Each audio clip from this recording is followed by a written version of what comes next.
Last summer I made a film called Invisible and Real, and it was very, very personal. It was semi-autobiographical. It was based on my life. I even talk about things that happened to me in real life. I shot it in my room right here. It was very personal. But just because you make a personal film doesn't mean it has to be autobiographical. I was watching an interview with Brian De Palma, one of my favorite directors, and he was talking about one of my favorite films of his, Blowout.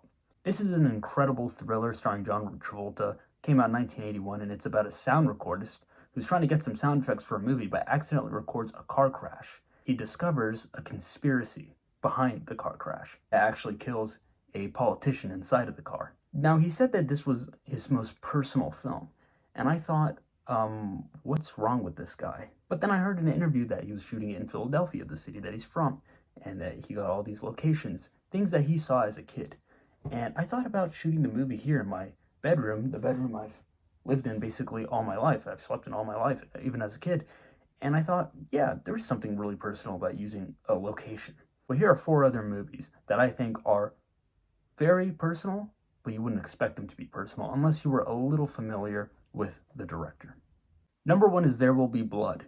Now, this actually inspired me to make this video because if you don't know Paul Thomas Anderson, he made a film in 2002 called Punch Drunk Love, and then in 2007 he made this film. It's his biggest hiatus, I believe, in his career, a 5-year break, and the reason for that was probably because he had a kid. Now, There Will Be Blood, I saw it in theaters, and I really, really loved it. When I went into it, I was thinking, okay, this is his film.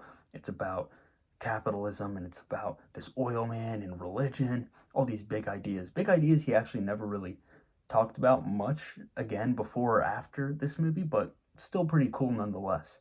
But when I saw it on the big screen, I realized this movie is actually more about fatherhood than anything else.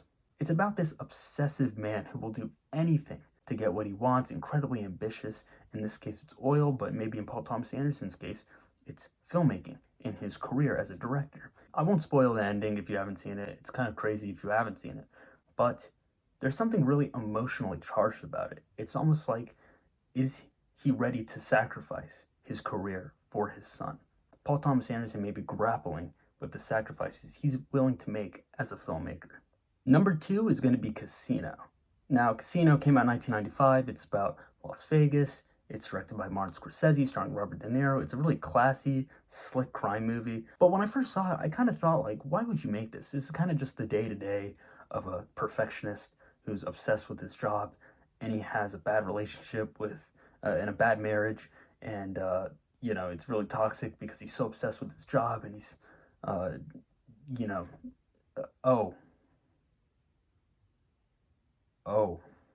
Number 3 is Zodiac by David Fincher.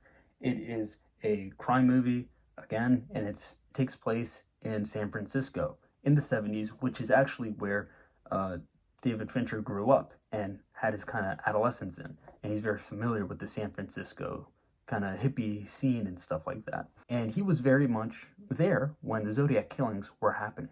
But the movie is not just about the Zodiac murders. It's about these obsessive men who are trying to track down this murderer.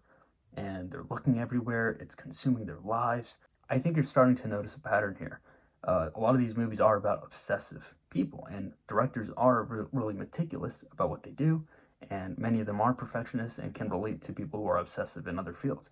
And here with David Fincher, David Fincher is probably one of the most obsessive perfectionist directors ever, or at least he has that reputation. But another case with Blowout, it's a movie where the locations are very personal. He's shooting this film where he grew up, 70s San Francisco. It's not autobiographical, but I'm sure there were many familiar kind of characters in the film, especially Robert Downey Jr. I bet that was David Fincher's uncle. I'm willing to bet. And then the final film that I'm going to pick is Sean Baker's Red Rocket. Hear me out. This movie is about a porn star who goes to Texas. He used to be big, but then he fell off. He's got no money. He has to move in with his estranged wife. This town has absolutely nothing in it. He doesn't have any money. He's got no connections. He doesn't even have way of transportation. It's really tough for him. But then he meets this high school girl who he has a sexual relationship with, and he believes that he can make her into a porn star, and he'll start making money again. Now, how the hell is this going to be personal? In fact, why would someone even make a film like this? The film is a metaphor for independent filmmaking. It's about this guy who's got nothing, no resources, but he's got a vision. He's a very determined guy. He's a likable, determined guy. And he's gonna break the rules. He's gonna get around the situation. He's gonna put himself in dangerous situations. Anything he's gotta do to get the job done. He's gonna make something out of nothing.